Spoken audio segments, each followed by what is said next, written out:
Yeah, Rabbi, you're recording. How long is it going? Well, that's it's work in progress. Okay. Yes. Yeah.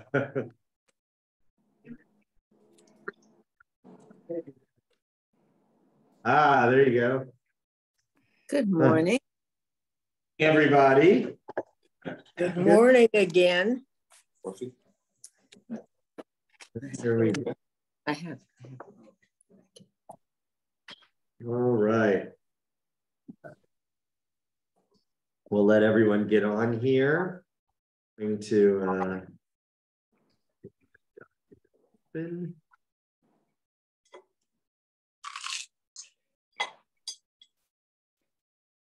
morning, Ellie. Good morning.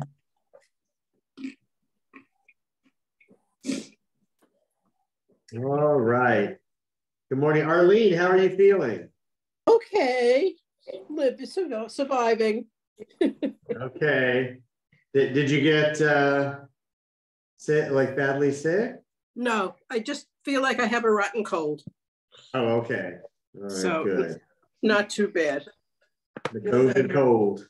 Yep. The COVID cold. All right. Boker Tov, everyone. Good to see you. Good to see you all. Let's get some more in.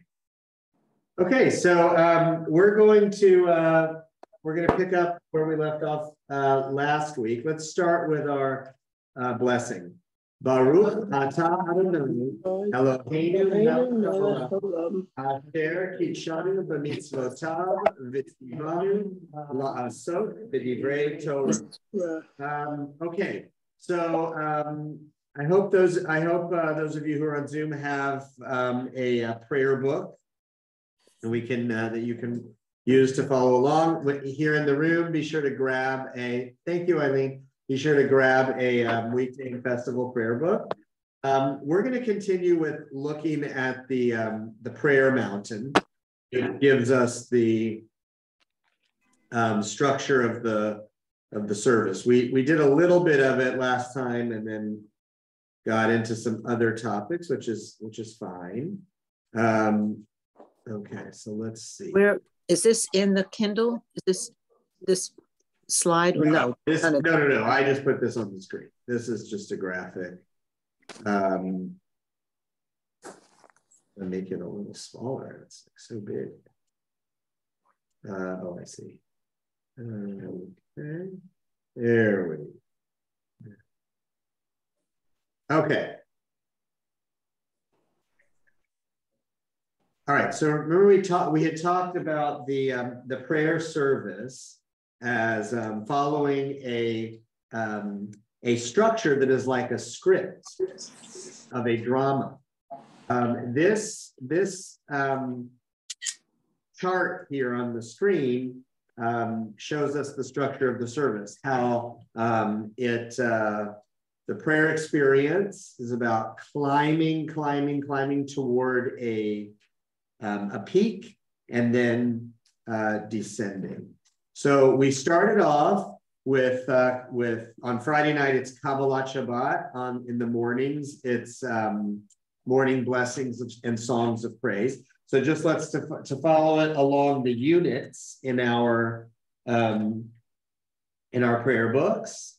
It begins on page 24 in the prayer book, and you see the heading there, Bir Chodesh Shachar, the morning blessings.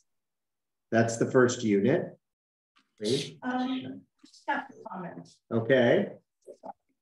So, yeah.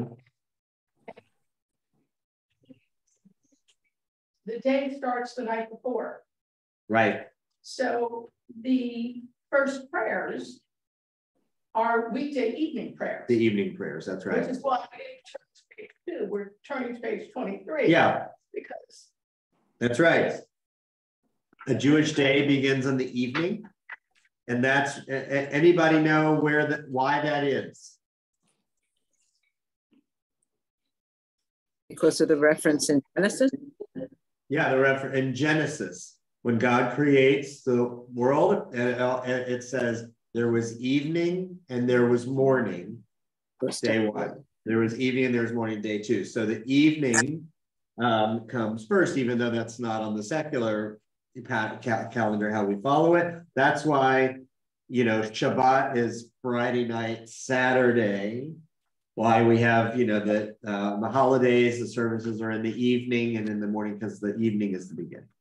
But for purposes of our study, we're looking at the morning service as our baseline. So it begins with this section on 24, Birkot HaShachar. All right, then we moved, and we're going to go through, of course, all the liturgy in detail, but I just want to first show us the structure. So the Birkot HaShachar we talked about last week as being like the warm-up, the stretches, to get ready for prayer. It's hard just to jump into praying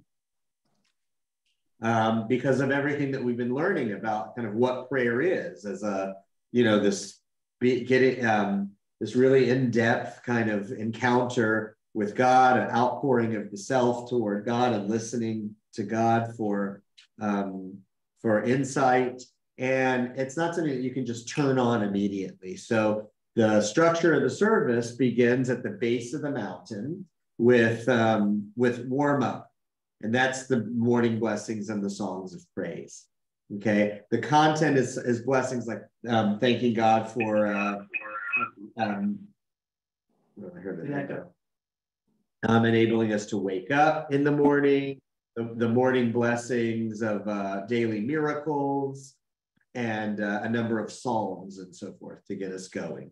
All right, once we do that, once we've done our morning stretches, then we start to climb up the mountain toward the first base camp, which is the Shema and its blessings. So if we turn forward in our prayer books to page, where is it? To page 58. And page 58, you see the big heading there, Shema u'virchoteha, Shema and its blessings. And we talked last time about how the Shema is several sections of Torah passages woven together into a liturgical block. Those passages come from Shema's from Deuteronomy chapter 6. Then there's passage from Deuteronomy chapter 11, which is not in our book, and we'll talk about that later when we get there, why.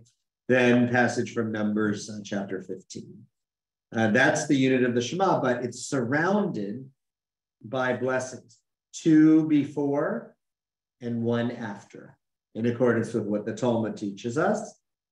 2 before and 1 after. So, and then even before that is the Baruch, the call to prayer. All right, now that we're warmed up, we're ready to everyone. Let's pray. Let's get to it. Okay, so that's the unit of Shema and its blessings, and we talked about the function of that in the drama that we're enacting as accepting upon ourselves the yoke of the kingdom of heaven, meaning acknowledging the reality of God and our responsibilities toward God. Okay. Yes, Mel. Rabbi, use the word drama. Uh-huh. So I'm not in this measure, but usually in a drama, is a protagonist, is a conflict, is a problem being solved. Okay. So maybe what is the problem? What's this protagonist? What's the conflict going on here?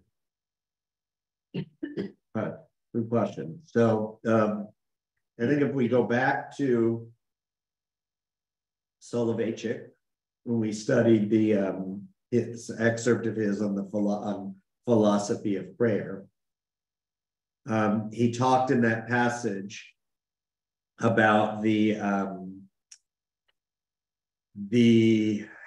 language that he uses, the emotional load that presses upon the individual personality that of life, of existence. In any given time that we come to prayer, any day, we come to prayer carrying a spiritual, emotional, psychological burden with us. Sometimes that is a burden of joy and gladness. Sometimes it's a burden of pain and angst. Sometimes, I mean, it's probably most usually a mix of all of it.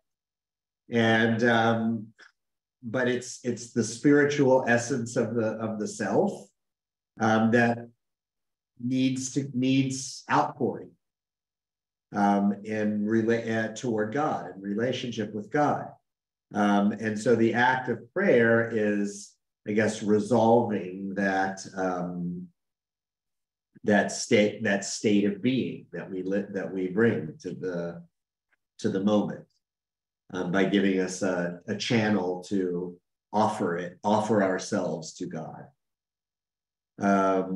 In terms of protagonist, I don't know how far we can extend the metaphor in terms of the structures of dramas and literature, but I think that's the conflict, that's the thing which needs resolving. And through acting this out, we bring resolution to that spiritual condition. So shamanic blessings, we say God is, Adonai is our God, Adonai is one. We acknowledge the reality of God and then go into Ve'ahavta. And so love Adonai, your God, with all your heart, with all your soul, with all your might. Do these commandments. This is just an affirmation of that God that God exists, that God is our sovereign, and that we owe certain responsibilities toward God, namely doing the mitzvot. That's the function of this rubric in the prayer. And it's necessary, as you'll see, as we climb the mountain, each of these stages here, these base camps or acts, or however we want to put it, is a necessary prerequisite for what comes after it.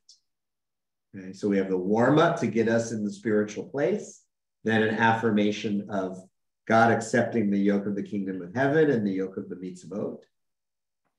And then we're ready to move on. Now, I saw a hand. Dorothy, go ahead.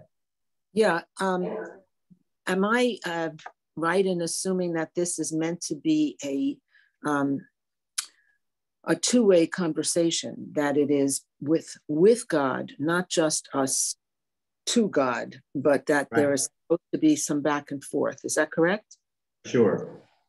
And we'll see how that plays out in the mountain. And the Shema and its blessings is necessary here as act, 1 or 2 or whatever, the drama, because in order for us to engage in that conversation with God, we first have to affirm, the existence of God and our relationship to God. Without that, having a conversation doesn't make any sense, right? So this is what we're performing each day. All right, so then we move on to the next stop, and notice that this is how we're ascending.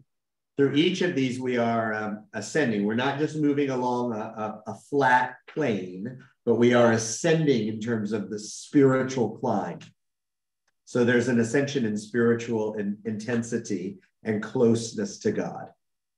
So we move forward to page 74. Page 74 begins the next unit, which in our book has the header tefillah. Okay, what does the word tefillah mean? Prayer. Prayer. Tefillah is prayer. Okay. The verb. So you see the Hebrew words are built on 3-letter roots. Shoresh. So called shoresh is root. So the 3-letter root of the word tefillah are the letters taf, fe, and lamed.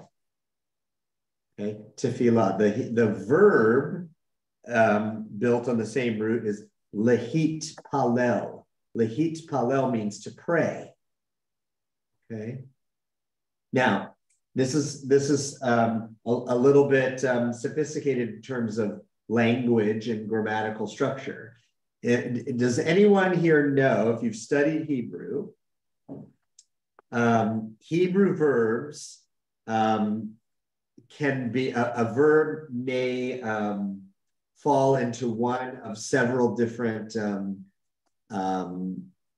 structures of verbs. I don't know if we have this, and I guess I'm sure we do in English. We just don't know them because it's our native language. But in Hebrew, there's the kal, which is the simple structure. Then there's the PL, which is the active structure. And then there's the hif'il, which is the causative structure.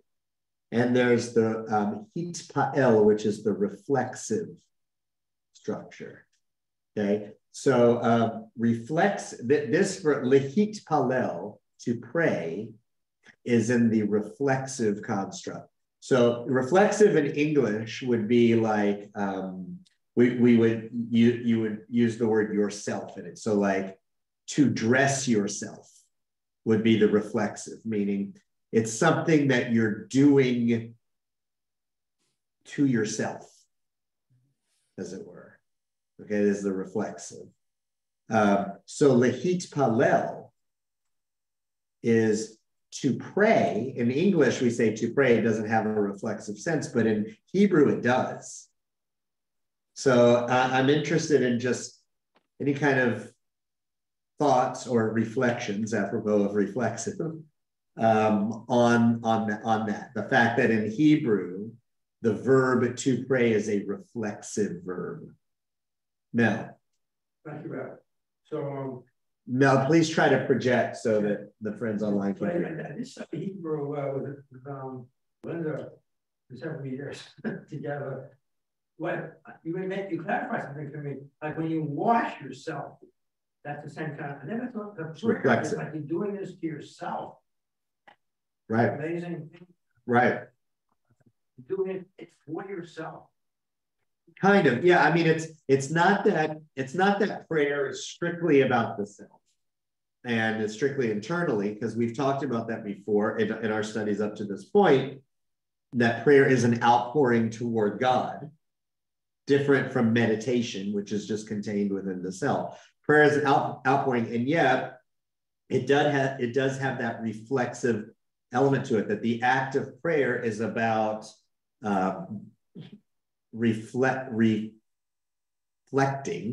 I guess, the self, doing it to yourself, like dressing yourself or examining yourself or whatever, something that we would say in reflexive content. So that's just something to know and to think about in terms of understanding the act of prayer. So here we have the word tefillah, which means prayer. Now this unit on my prayer mountain here, I have it in the box that says Amidah. So we know this prayer also as the Amidah. What does Amidah mean in Hebrew? Standing. Standing. Okay. So it's often called the Amidah because it's the standing prayer. But it's also called tefillah because it's the prayer. There are lots of prayers, of course, in the prayer book, and lots of prayers in each of these rubrics. But this one is called tefillah because it is the prayer. It's the central liturgical piece of the prayer service. Okay, so every prayer service in Judaism includes the tefillah or the Amidah. Same, it's two names for the same thing. Every prayer service includes it. Now that's different because every prayer service, this is a little bit of a bonus quiz. There's something else that we generally consider is really, really important in our prayer service that's not included in every service. What would that be? Is it the Shema? Shema. Okay. We tend to say like the Shema is like, that's the mamash, like that's what the heart of it, the watchword of our faith and everything. And Shema is very important, but Shema is actually not included in every prayer service. Shema is not part of the afternoon prayer service. It's part of the morning and it's part of the evening. Why? Why is Shema part of morning and evening specifically? Starting and ending. Kind of. What does the Torah say? It's in Ve'ahavta, actually. You rise up and when you lie down and when you rise up. Okay, so we say the Shema in the morning and in the evening. But in the afternoon mincha prayer, there is no Shema, but there is Amidah. Okay, Elaine, your hand is up. So we say, I mean, like Saturday morning, we'll say it as we're going through the prayers, and then right before we do the Torah readings, we say it again. So we're saying it twice, in the or at least the first part. I know the second part is a little bit different, but yeah, Shema is part of the Torah liturgy also. It has a different purpose there than it does in the Shema and its blessings unit. But yes, it is part of the Torah liturgy. But the thing I just want to point out is that the Shema is not included in the Mincha service, but the Amidah is included in every service, every prayer, because it's the heart of prayer. Okay, there was another hand. Howard. My vague recollection of my conservative upbringing is that we used to use the term Mona Estre to describe it while we were calling the Amidah. That's right. What is that? Okay, good. So that is another name for this. This prayer has multiple names: Tefillah, Amidah, Shmona Esrei. So Shmona Esrei means 18. Okay, and the reason that this is can be referred to as Shmona Esrei is because the Amidah consists of this is a little confusing, but originally consisted of 18 separate blessings that comprise the Amidah. It's actually now 19. Okay, it's 18, which are 19. The reason for that, when we get to the Amidah, we'll look at some text that kind of outlines that. Maimonides does it. There was in the originally composed Amidah, there was one blessing which later on was split into two, so it became 19. But it was 18, so that's where it gets the name, the 18, the Shemona Esrei. Okay, so this is the heart of the prayer. Now, you can look through it on page 74. You see, and then on the corresponding English page on 75, where it has our navigation bar, you see the components of the Amidah. So if you count them up, you see there's 3 at the beginning. Then in the middle block there's 13. 1, 2, 3, 4, 5, 6, 7, 8, 9, 10, 11, 12, 13. And then at the end, there's 4, right? Okay. So, well, it's really 3. Tefillah Halev is the silent prayer. Sorry. So there's 3, and then it just has silent prayer listed because it's on the page, but it's not part of the Amidah. So you have 3, then 13, then 3. Add that up, that's 19. Okay, which was 18, which is why we have the Shemona Esrei. But so as we move through the pages, you'll see if you turn to page 76, you see that the top one is bold, right, in black, while the rest are not. So this is how the book uses the navigation device, like on a website. That the one that's in black is where you are, okay, and in the prayer, and then you can see like what's coming next. You turn, so it begins with Avot ve'imahot, the patriarchs and matriarchs is the first blessing. Then if you turn to 78, you see how it's highlighted. The second one is highlighted, right? The Givurot. Givurot means power. Powers. Okay, so in that blessing is where we talk about God's power. you lift up the fallen and heal the sick and do all these things. Okay. Again, we're going to study the Shemona Esrei in detail. Yeah. I was thinking this with like Road. What does that mean? Givurot means power. There's more about, is there a section on Givurot somewhere? What's that? Yeah, this one. This blessing on page 78 is the Givurot blessing of the Amidah. So that's what the highlighted word in the navigation bar tells you which blessing you're on. So it's the name of this. The name of this blessing. Each of the 19 blessings in the Amidah has a name.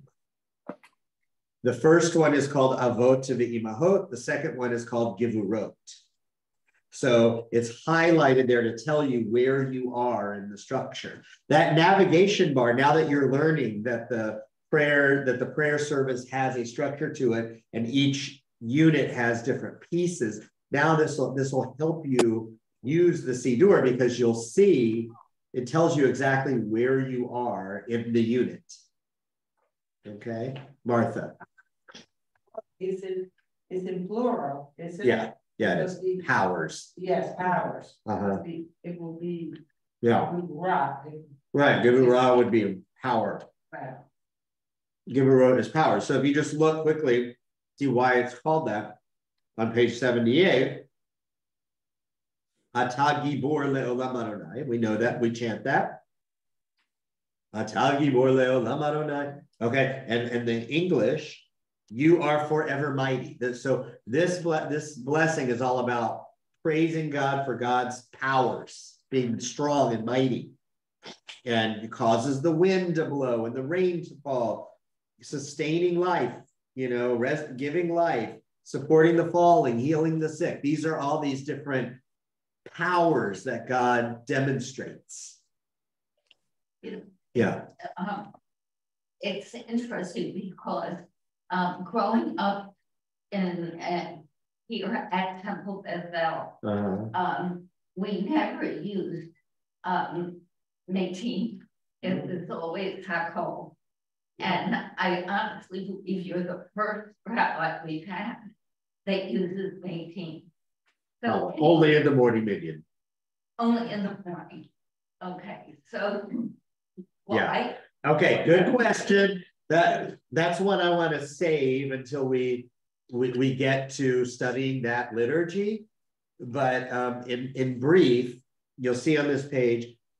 So the liturgy in the Hebrew, on the second line of the Hebrew, it says Michaye Hakol, right? Yeah. And the English translation is underneath it, under the little print of winter and summer.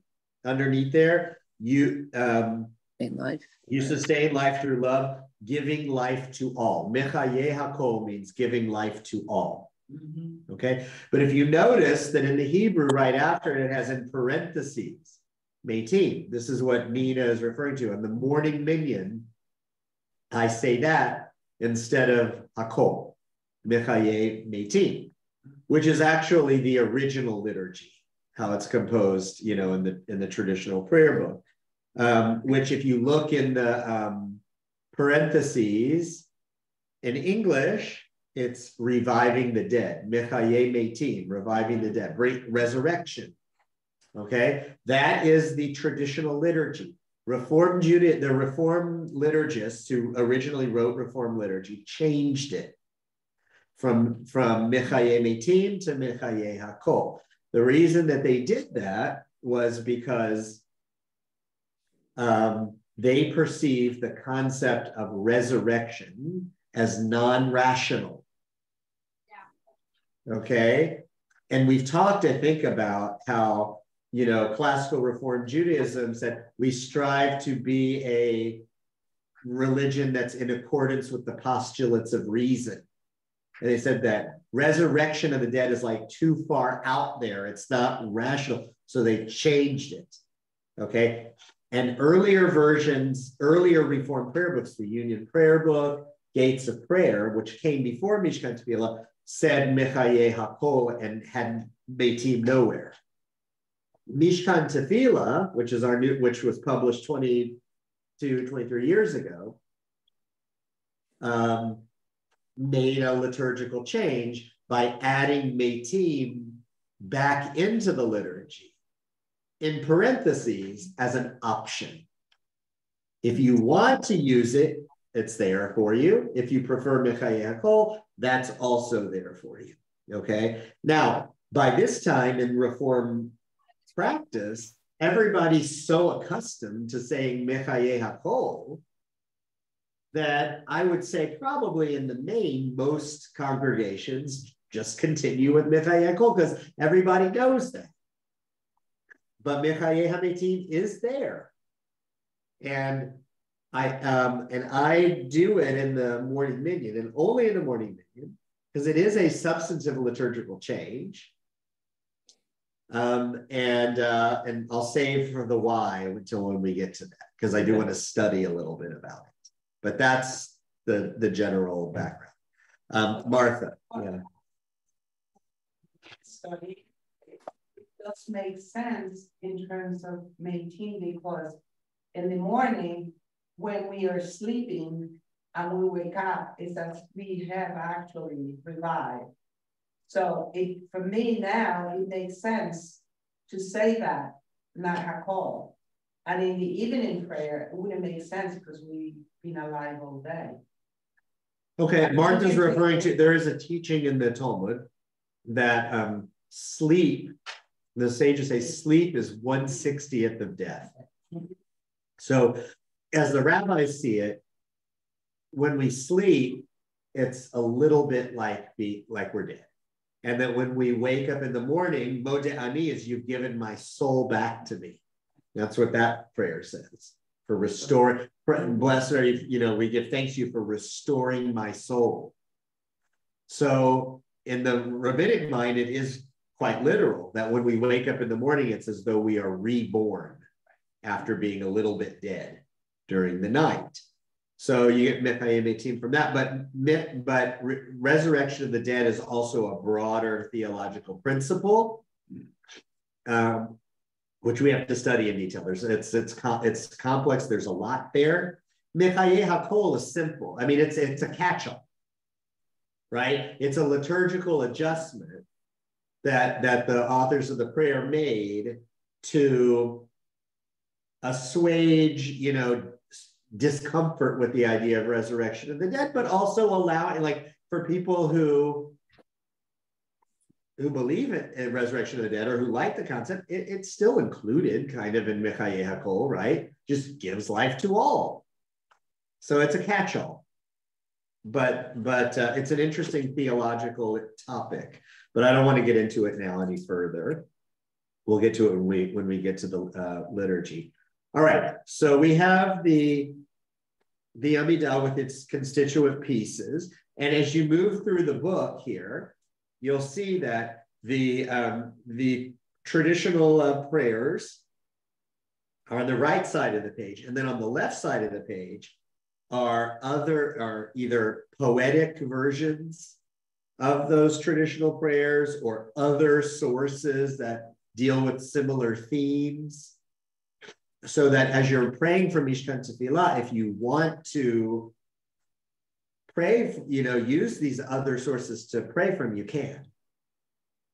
So for example, look on page 82. On page 82 is the third blessing of the Amidah, which you see highlighted there, Kedusha, which means holiness. This prayer is about God's holiness. Over on the right, we have the traditional prayer, and on the left, we have different quotations from the Bible and Midrash and Talmud that deal with aspects of God's holiness. So as you're praying, if you prefer, while the Nikadesh et Shimcha is being chanted or whatever, and you want to look at contemplate these other texts that deal with the theme, they're there for you. That's how this book was designed. Okay, so we moved through the different prayers. That's the Amidah. Now, yes, no. So Orthodox prayer book with the left side. No, no. The left side is, that's uniquely Reformed. We provide these additional resources for people who want to look at other stuff. A traditional prayer book would only just have the standard liturgy. Nina? Yeah, and the bowing and the standing on your toes for, you know,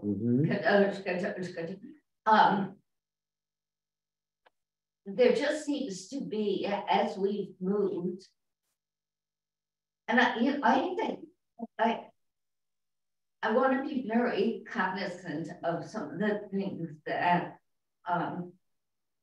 the cantor talked about when we use the word traditional. Okay. You know, because you know, it's like when we tend to, I tend to use the word traditional as being the right way to do it if you're a Reformed Jew. Oh, okay. The traditional way. You saw that you're there's a feeling of exclusion because that's not the way we traditionally. We've always done it. Yeah. Okay. But I want to be open. Yeah. To what he's teaching us. Okay. But I know growing up in school, we never went up on our toes when we did. Really? I guess that's not surprising. Yeah. You know, I look at when I was up to 10 windows. Yeah, so okay. But I'm just wondering, and I was never taught it as a child in religious. Oh, okay. Cover the eye. Yeah. I was not taught anything about a tallit, which basically our rabbis did use. Yeah. So these things are kind of coming up, but I'm still not 100% sure why I'm doing okay, that. right. It's nice. Yeah, it is nice to move. And as we, you know, talked about in some of our earlier sessions, you know, physicality, like, praying to God and opening yourself and pouring yourself out can and, you know, arguably should include the body. The body is an essential part of who we are, no less than the soul and the spirit. So, you know, body and soul comprise the holistic being. Movement is part of prayer. Now, your point, Nina, about like growing up at Temple Beth-El, there wasn't the physical movement. This goes, it goes to what we were talking about at the end of last week's session, which is, oh, and I'm sorry, Nina wasn't here at the last week's session. So,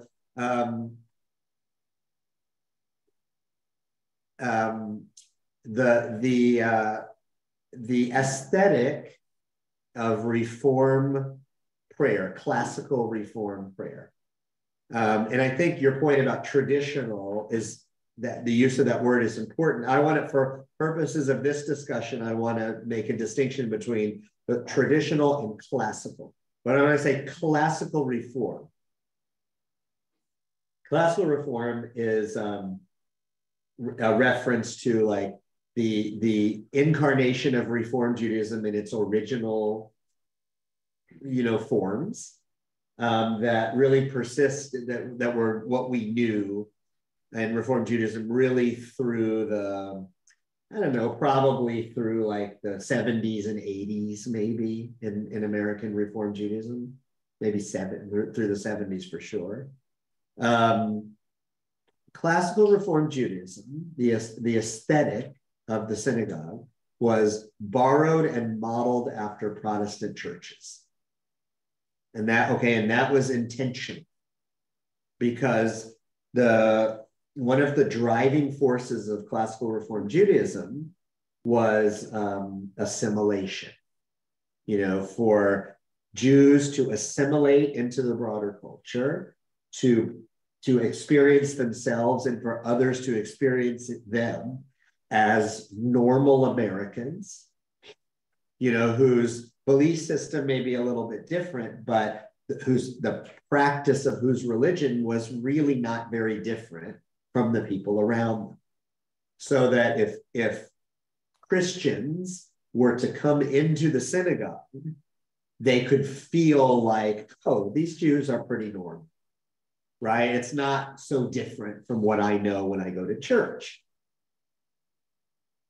Part of the Protestant aesthetic, you know, and not only Protestant, but German Protestant, okay, because the Reformed Judaism was born in Germany. German Protestant, you know, is formal, high church. You know, if you know the phrase high church is like, Yes. yeah, really formal, you know, the organ, the high pulpit, you know, rabbis in robes, choir in a loft, and everybody sits very still. Okay, so that was considered by our forebears in Reform to be refined and sophisticated and American in its aesthetic. So in classical Reform Judaism, that's what it looked like. Like to move around would violate the expectations of the aesthetic. That's not refined.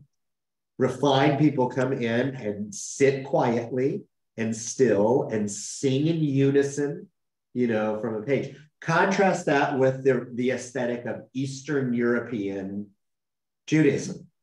Eastern European Judaism is what we find, you know, the echoes of it manifested in conservative synagogues and Orthodox synagogues, where everybody's walking around, milling around, talking to each other, you know, all that kind of stuff. That was seen by the classical Reform as not as unrefined. Okay, and when the Eastern European immigrants came to the United States in the late 19th century, fleeing the pogroms and so forth, they came to a country where like the German Jews were already here. The major wave of German immigration started earlier, and the German Jews saw the Eastern European Jews as like unrefined and boorish and, you know, just kind of crass. Okay, so what we experience today is all a reflection of that historical context and those attitudes. And we deliberately did not want to be like that because we wanted to present ourselves as upscale and refined. And movement in the synagogue is part of that. Okay. Now, that said, look, we, in many ways, really in so many ways, almost every, the classical Reform Judaism achieved its goals, right? Like we are assimilated, you know, into America. But, you know, in the main, Jews are part and parcel of American society. Now, you know, there's rising anti-Semitism, all that notwithstanding for the moment, but we have achieved our general project of becoming American and becoming kind of seen by the general society as like belonging here and part of it. And that, as that has happened in America, that has given Jews of all stripes more freedom and latitude to embrace our, you know, particularism, like the particular features of our culture. We can do stuff in the synagogues now, like wearing a tallit and, you know, moving in prayer and stuff, and not really be worried that if someone comes in here and says like, it's going to say like, these Jews are really weird and maybe they shouldn't be welcome in America, right? That's just not a fear today the way it was in the 19th century. So Reform Judaism has responded to that by embracing more like traditional in the sense of like, you know, earlier long-standing Jewish customs because we can. Does that make sense, what I'm saying? Yeah, I mean, it's a conversation for another time about how comfortable we can actually feel, because there is, when anti-Semitism in terms of violence towards Jews, there was a concern about people wearing a kippah that identified them as being a Jew because of the fear of that. So, you know, but that's for another time. Yeah. Like Sunday. Right, for Sunday. Howard. I just wanted to, those who are uncomfortable with the change, you can become members of the Society for Classical Reform Judaism. There is a group that wants to preserve the past. Yeah. And I mean, I personally find the term classical reform to be an oxymoron with the highest order, because what is reform? It's an openness to change. Right. Yeah. Yeah, the way we reformed it at such and such a time is the way it should always be. Right. Yeah, that's a great point, and it goes to Nina's original point of the use of the word traditional, and certainly we experience it like they're classical Reform Judaism, and it's not only that, all kinds of things, whatever you grew up with, you know, in some ways, becomes stultified in our minds and our experience as like the right way, and that is orthodoxy with a lowercase o. Orthodoxy with a lowercase o means there's one right way to do it, and this is the right way, right? Okay. So, and I think it is very fairly said that, to Howard's point, that the Society of Classical Reform Judaism sees, you know, they are Orthodox Reform with a lowercase o. That like, this is what Reform is, and this is how we do it. And they're well grounded in that, because the founding document of Classical Reform Judaism is, I think, arguably an Orthodox document with a lowercase o, because it says that Reform Jews do this, Reform Jews don't do this, and that's how it is. Whereas Reform today is very pluralistic, meaning like there are lots of different ways to be Reformed. Some Reform Jews observe kashrut. Some Reform Jews don't. Some Reform Jews wear a talit. Some Reform Jews don't. And all these kinds of things. And everyone has a place in the tent. Whereas in the classical age of Reform, that was not true. And you guys may remember that or have experienced it, or certainly the echoes of it, that like there was a time in Reform synagogues in America where like it was not allowed to wear a talit, not allowed to wear a kippah. So it wasn't about choice. Yeah. Okay. So we've moved, Reform Judaism has changed from an orthodox form of religion to a pluralistic form. Okay. Elaine.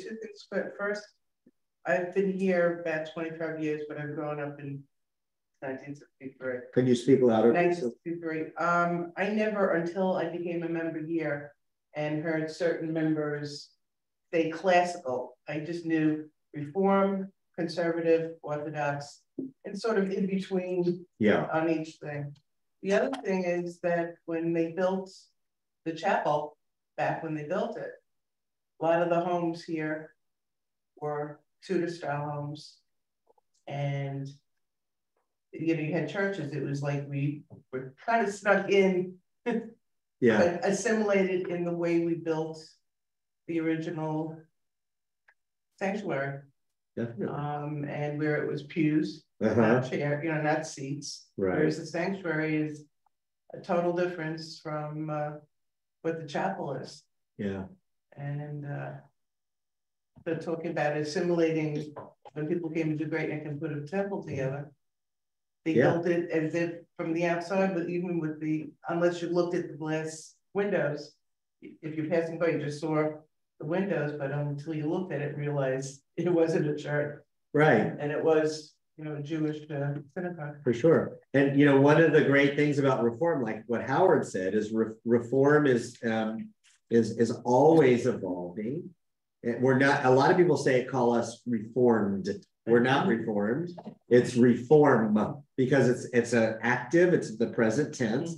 And our prayer aesthetic and even the style of our liturgy reflects our religious philosophy, which is a desire to participate in modernity and in the broader culture. So, today, it's very, very common, or I should say it this way, it's pretty rare that you would go to a Reformed synagogue today and not hear a guitar, at least at some point.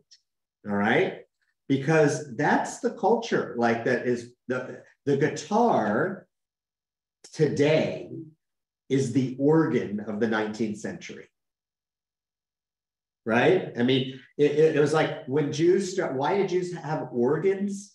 We have an organ here because like in the late 1800s, like that's what churches had. Like every church had an organ, and a congregation that wants to kind of participate in the broader culture and be like it, and experience those kinds of things, needed to have an organ. Today, it's the guitar or the piano. Like these, music changes, and I'm sure the cantor has talked, about that at various times. Okay, Shelley, your hand's up. I did put a comment in the chat. I'll just read it. I think we cannot discount the profound effect of the Holocaust. German Jews exemplified the dignity you were talking about, Rabbi, but in the end, it didn't make any difference. They were assimilated into the society, didn't make a difference. They were in high classes of society, professors, scientists, did not matter.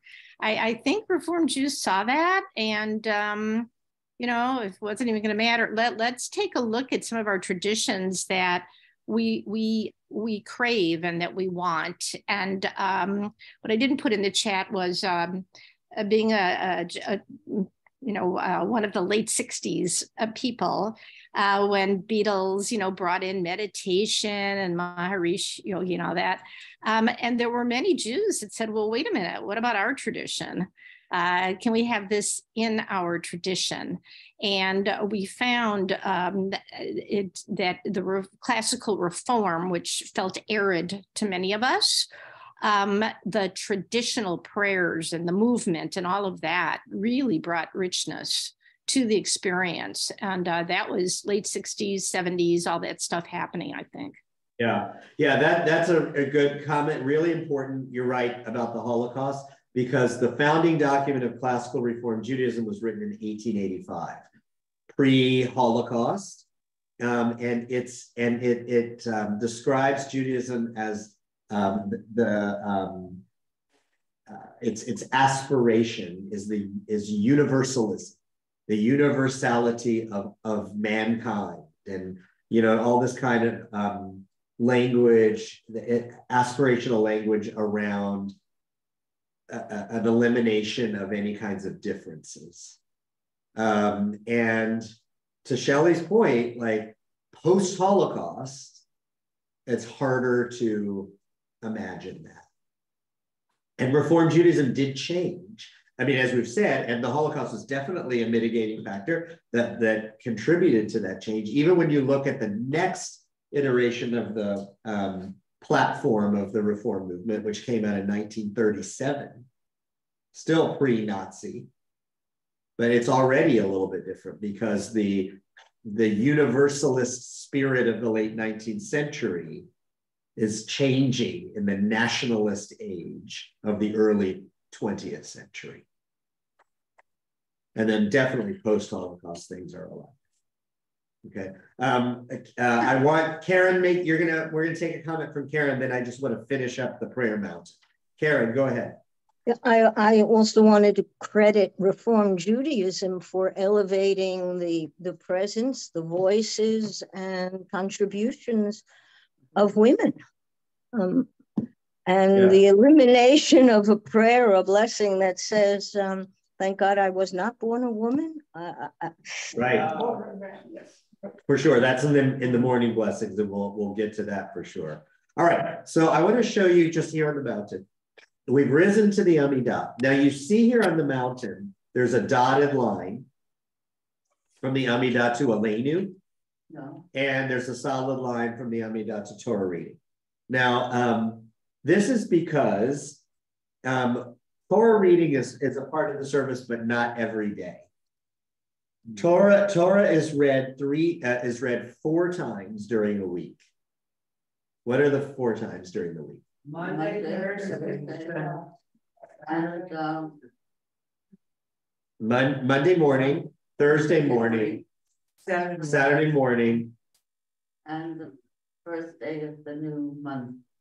Well, that's an additional one, yes, on the first day of the month, but it's Saturday afternoon. Saturday afternoon is actually the first reading of the cycle for the next week. We don't have a Shabbat Mincha service here, but in a more traditional setting, they do, and they read the parasha of the coming week on Shabbat afternoon.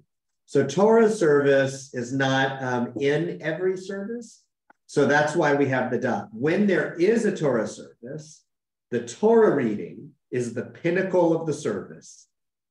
Let's think about why. Here in morning blessings, we're warming up. Here in Shema, we're affirming the reality of God and our responsibilities toward God. Then we climb up toward the Amidah, where in the Amidah, we are, what's happening in the Amidah? We're saying prayers, but in contrast to just kind of an affirmation, which is the Shema, we're standing up and we are addressing God directly. Okay, we're addressing God directly. The beginning section of the Amidah is praise. God, you're the God of our parents. So that's identification. Remember us, we're the children of the ancestors. Praising God, you're super mighty and awesome. And holiness, you're holy, holy, holy, all that. Then the middle block of the Amidah is petitionary prayer. This is where we ask God for stuff. God, please grant us wisdom and help us do teshuvah and get forgiveness and redemption and healing and all of the things that the middle block consists of. So it's petitionary prayer in the Amidah. So we are addressing God. And imagine now, because we speak of God as king, so imagine as we climb the mountain, we're also moving forward. We're moving toward God. And when we come to the Amidah, when we're at the Shema, it's like we're standing outside the palace gates saying like, I accept the king, and I owe loyalty and responsibility to the king. Once we've done that, the palace gates open and we get to go in. That's why part of the choreography that we'll get to is when we do the Amidah, that we do 3 steps forward. Usually you start with 3 steps back, so you're in your place because there's not a lot of place to move. You start with 3 steps back, and then you go 3 steps forward, and then Baruch Atah Adonai. This is like we've walked into the throne room. Okay, we're addressing the king directly, and asking the ruler for help. On days when there's no Torah reading, that's the pinnacle of the prayer. We're pouring ourselves out toward God, and the dialectical experiences in the insights that we gain and through the act of pouring ourselves out. But on Torah reading days, we move even higher. Why? Because at the Amidah, we're speaking directly to God. What is Torah reading? Listening to God. That's right. In the Torah reading, God is speaking to us. That's why it's the pinnacle. Okay? Doesn't happen every time, Torah reading. But when it does, it's the pinnacle because that's where we listen. God speaks to us through the Torah. Okay? Why don't we read it every time? Why isn't it in every? Good question. I don't know the answer to that offhand. Okay. Why Torah reading was only assigned for a few times. I mean, we know that that the days that were chosen was because they were marketplace days and people. So I guess maybe it's because Torah reading is supposed to be, for the public to hear as much as possible, and so maybe that's why. But I don't know why it's not read every time there's a minyan. It's a good question. But that's the liturgical structure that we do.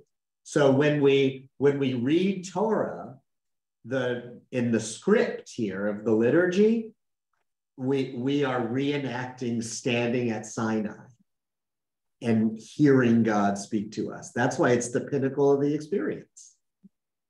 So every day we pray, we're acting this out.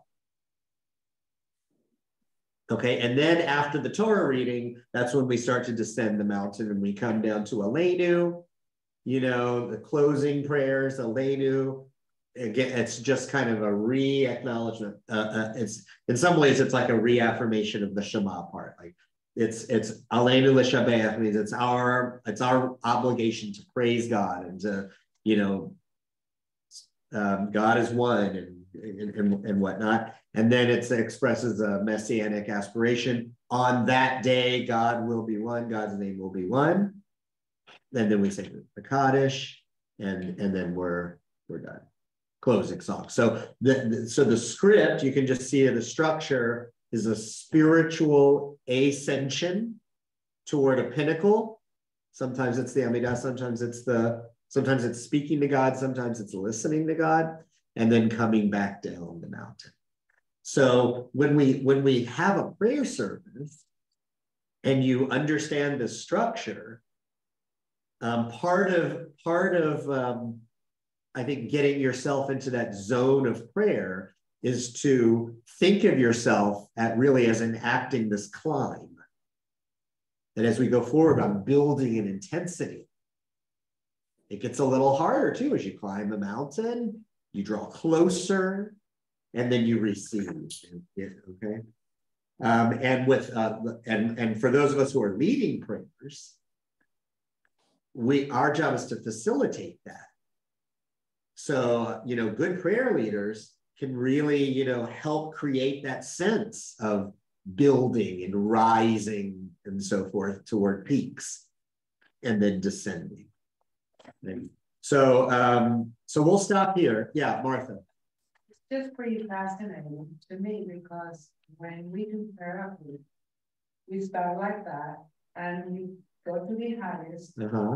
Then when people are open and vulnerable.